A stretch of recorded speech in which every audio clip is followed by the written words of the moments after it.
દીકરીઓ નથી હોતી સાહેબ, દીકરીઓ નથી હોતી. આ ચારે ચાર શક્તિ પુરુષને જીવાડે છે સાહેબ. કોઈ અંધશ્રદ્ધા કે કોઈ એવી વાત ફેલાવા નથી આવ્યો, પણ કાલે અખતરો કરજો સાહેબ. આ ચારે ચાર શક્તિની પરીક્ષા કરજો. ઘરમાં માં બેઠી હોય તો માને કહેજો કે માં કાલે અમદાવાદ જાઉં છું, તારા માટે હું લઈ આવું? એ વૃદ્ધ માં એમ કે દીકરા તું વહેલો વયો આવજે. બા હાડલો લઈ આવું તો કે હવે હાડલા પહેરીને મારે ક્યાં જવું, તું વહેલો વયો આવજે. અને રાતના 3ની બસમાં તમે આવો મિત્રો, નહીં માનો, આખું ઘર હોઈ ગયું હોય છે, પણ અંધારી કોઠડીમાં હાથમાં માળા લઈ અને 60 વર્ષની વૃદ્ધમાં જાગતી છે, હજી નો આવ્યો, હજી નો આવ્યો, હજી નો આવ્યો. આ માં. તમે બેનને પૂછો કે બેન તારે શું જોઈએ છે, બેન એમ કે કાંઈ નહીં. પણ બહુ હઠાગ્રહ કરો કે નહીં બેન કાંઈક તો લે, કાંઈક તો લે, કાંઈક તો લે. ત્યારે બેન દાંત કાઢતી એટલું કે ભાઈ બાપુજીએ લગ્ન કર્યા ને, ત્યારે ગોર બાપાએ છેલ્લી વિધિ કરાવી કે દીકરી માંડવાને વધાવી લે. ત્યારે દીકરી માંડવો વધાવે છે ને જોઈને નથી વધાવતી, ઊંધા હાથે દીકરી માંડવા વધાવે છે. શું કામ? કે મારા ભાઈની સમૃદ્ધિને મારી નજર ન લાગી જાય. દીકરી ઊંધા હાથે માંડવા વધાવીને ઘરે વહી જાય છે.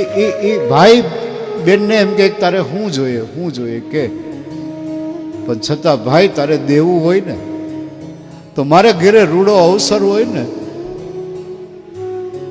5 રૂપિયા હોય કે ન હોય, પણ તેદી મામેરિયાત બની અને મારું ટાણું હાચવી દેજે. જગતના ભાઈઓને વિનંતી કરું કે ઈશ્વરે બેન આપી હોય ને તો બેનના ટાણા હાચવી દેજો. કરોડો દિવાળીઓ બેનું મુબારક કરી દે તમારી ઉપર. તમે પત્નીને પૂછો કે તારે શું જોઈએ છે, તો પત્ની એમ કહે કે તે શેથામાં સિંદૂર પૂર્યું ત્યારે ગંગા મૈયા પાસે માગી લીધું. શું માગી લીધું?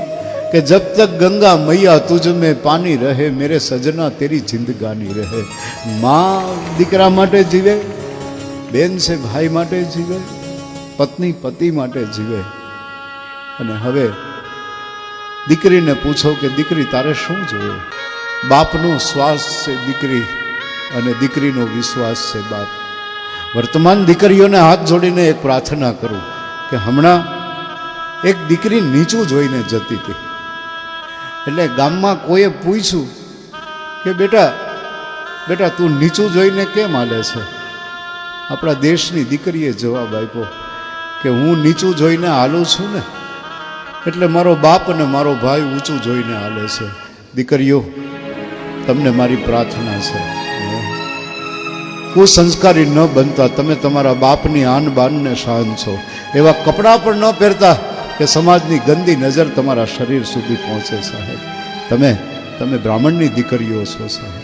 હાથ જોડીને પ્રાર્થના છે કે તમે તમારા બાપની આન બાન અને શાન, તમારો બાપ અને તમારો ભાઈ ઊંચું જોઈને હાલી શકવો જોઈએ. કારણ મારી દીકરી નીચું જોઈને હાલે છે. મને એક પ્રસંગ ગમે છે દેવીદાનભાઈ, હું દીકરીનો બાપ છું, મને ખબર છે કે દીકરી શું છે. એક ગામડામાંથી બીજા ગામડામાંથી જવા માટે એક પુલ હતો. એ પુલ ઉપરથી બાપ અને દીકરી પસાર થાય. પુલ ગમે ત્યારે તૂટે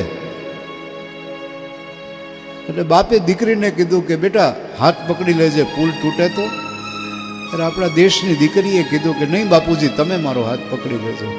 કે બેટા હું હાથ પકડું કે તું હાથ પકડ, ફેર શું પડે? વાત તો એકની એક છે.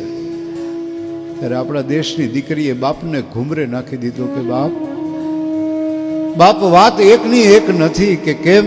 કે બાપુજી મેં હાથ પકડ્યો હશે ને પુલ તૂટશે ને તો તમારી આ લાટકી તમારો હાથ મૂકીને વહી જશે, પણ મારા બાપ તે મારો હાથ પકડ્યો હશે તો મને વિશ્વાસ છે કે પુલ તૂટશે ને તો એ તારા જીવમાં જીવ છે ત્યાં સુધી તું મારો હાથ નહીં મૂક, એની મને ખાતરી છે. માટે મારા બાપ તું મારો હાથ પકડી લે.